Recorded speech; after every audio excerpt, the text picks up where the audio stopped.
Baik, terima kasih atas waktu yang diberikan kepada saya. Perkenalkan, nama saya Selvi RNC Mariana Deratu. Saya dari kelas C. Saya akan membaca tugas saya tentang Trump dan politik neonasionalisme, hak Kristen, dan nasionalisme sekuler di Amerika. Trump dan politik neonasionalisme. Donald Trump memimpin Partai Republik.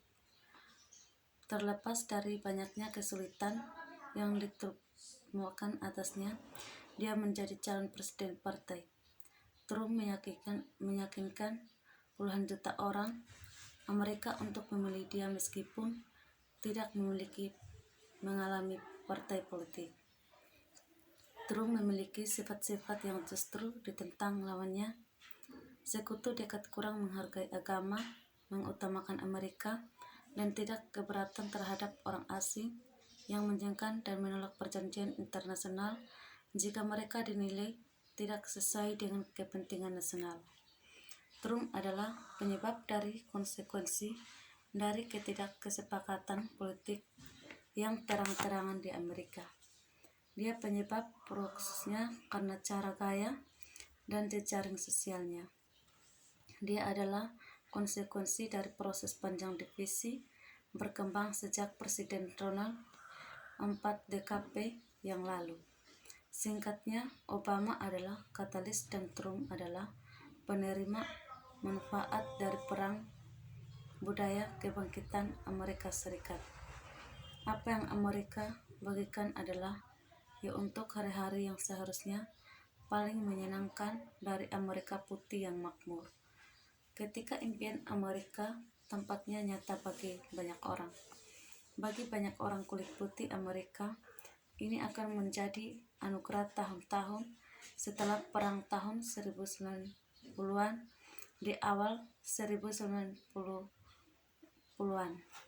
Ini adalah waktu ketika warga Amerika kulit putih secara demokratis mayoritas menikmati pertumbuhan ekonomi yang kuat dan konsisten. Dan banyak orang Amerika kulit putih mengalami peningkatan kemakmuran di sebuah negara yang dengan semangat bangkit oleh dinamisme masa depan. Untuk konservatif putih, maka menegaskan janji Trump untuk mengambilkan AS ke posisi di mana supremasi. Pandangan sosial dan politik mereka akan terjamin. Para wanita tahu tempat mereka baik di tempat kerja maupun di rumah. Kelompok etnik dan ras minoritas berada dalam tatanan sosial politik dan ekonomi dan hendaknya tidak berupa terlalu keras. Untuk memperbaiki posisi eksistensi mereka melalui tindakan pertama dan AS aman dari serangan eksternal dan internal, termasuk keburukan dari ide sosialisme, globalisasi, dan Islamister. Selain itu, MAGA mengarahkan jari ke arah lain dan Trump betenuirse kecurangannya termasuk Cina Uni Eropa meskipun dan klaim pembenarannya adalah bahwa mitra dagang Amerika Semindi Amerika melalui hubungan yang tidak seimbang. Dan sebagai hasilnya Amerika Serikat memperoleh gaji yang baik, terampil dan pekerjaan. Dia mengklaim bahwa secara tidak adil direlokasi ke negara-negara asing rendah dan sebagai hasilnya jutaan orang Amerika menderita. Akhirnya, menurut Trump pergantian administrasi harus dijalan oleh pemimpin dan administrator yang tidak kompeten atau jahat. Mereka memungkinkan AS untuk masuk ke dalam perjanjian bilateral atau multilateral yang bertentangan dengan kepentingan nasional AS, membatasi kemampuan negara untuk melakukan aksi unilateral dan menghancurkan ekonominya. Trump melonjak kekuasaan dengan memfokuskan perhatian jutaan orang Amerika dengan posisi di pasar dingin adalah mana hal-hal buruk tidak pergi ke Amerika. Polarisasi politik Amerika yang dicerminkan oleh perang dan sekular di suatu sisi, dan liberal agama dan seluler di sisi lain. Banyak orang Kristen kulit putih konservatif, baik Protestan maupun Katolik, setuju dengan Trump bahwa Amerika adalah sebuah negara di mana agama, terutama Kristen, perlu dilindungi oleh sekularisasi. Banyak konservatif kulit putih sekulatif juga menyukai apa yang mereka dengar ketika Trump mempengaruhi masyarakat. Dia akan enak baru kemakmuran Amerika dengan bekerja keras, mengendalikan imigrasi, dan meningkatkan analitas pekerjaan yang dibayar dengan baik. Untuk pendukung asli Amerika, neo-nasionalisme, Trump memberikan fokus dan arahan kepada jutaan orang Amerika.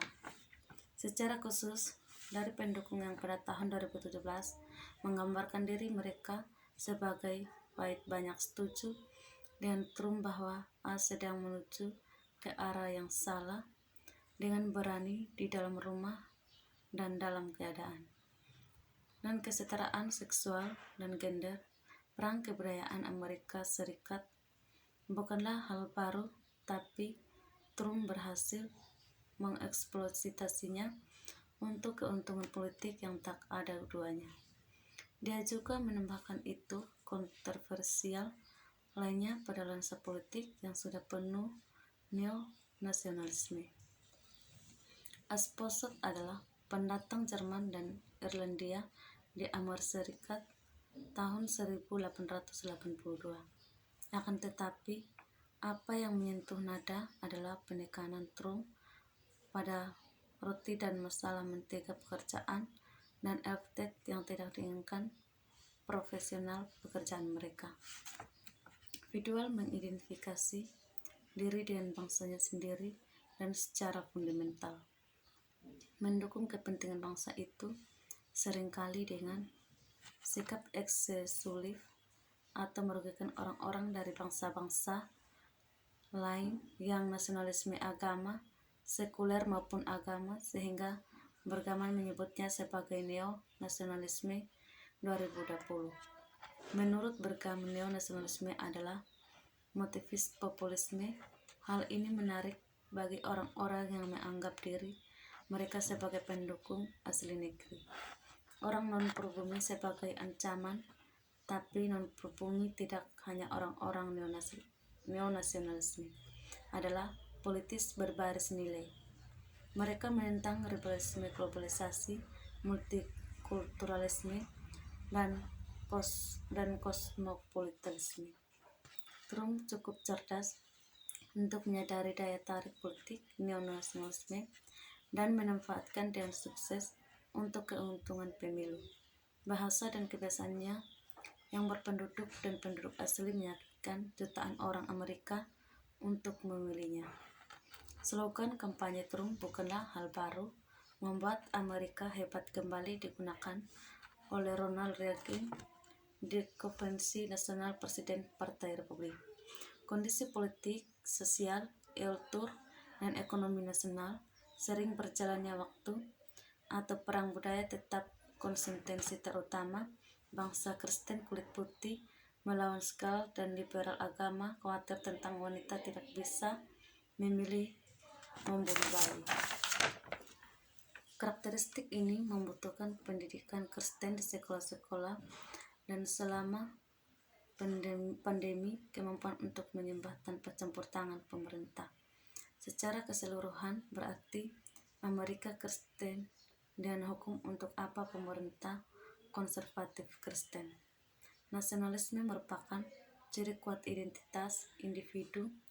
Sebagian besar karya dilakukan dalam penelitian tentang nasionalisme memiliki dasar seringkali secara tersirat dalam gagasan bahwa agama yang secara tradisional membawa identitas telah diganti secara luas selama ideologi sekuler. Sekian dan terima kasih.